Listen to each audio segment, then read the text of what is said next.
kahit saang traditional business mo tignan, ganito rin yung ginagawa nila. Kamukha halimbawa ng isang sari-sari store. Paano lalaki ang kanyang kita sa sari-sari store? Kailangan magkaroon siya ng panibago pang store, di ba? Mag-branch out siya. Pagka nag-branch out siya, ibig sabihin nadodoble niya yung possible na kikitain niya. Kung hindi man mag-branch out, i-expand niya yung kanyang store, di ba?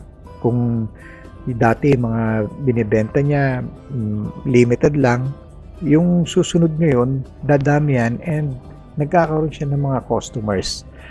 Gusto niya pumunta yung mga tao lagi, and every time na bumibili mga customers, bumabalik sila lagi sa'yo, bumibili sila. Then, ang gusto mo, dumami yung maging customers mo. Diba? Pagka dumadami yung customers mo, yan yung building your network. So, the more customers na meron ng isang store, mas nagiging maganda yung kanyang income kasi namumultiply na. And, syempre, ang ultimate goal natin, magkaroon tayo ng big income. Diba?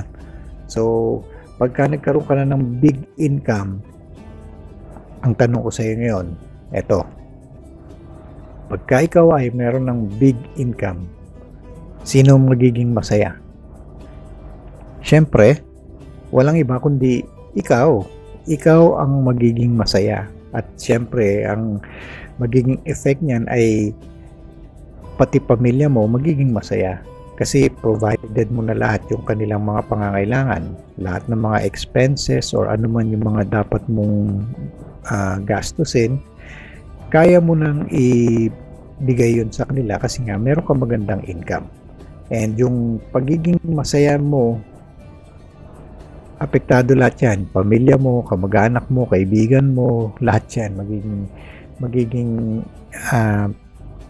maapektuhan na sila lahat, di ba? So, ganyan ang proseso ng paglaki ng negosyo. And it will all start with you. Ikaw. Ano ba yung dapat mong gawin? Sa step 1 ng learning process, dun sa unang stage natin, makikita mo dyan na kailangan ka palang matuto. Kailangan kang mag-aral. Kailangan mong alamin yung mga dapat mong alamin para sa ganon ay matutunan mo at maintindihan mo yung sistema. Wala tayong sikreto dito kundi meron tayong sistema na sinusunod. Di ba?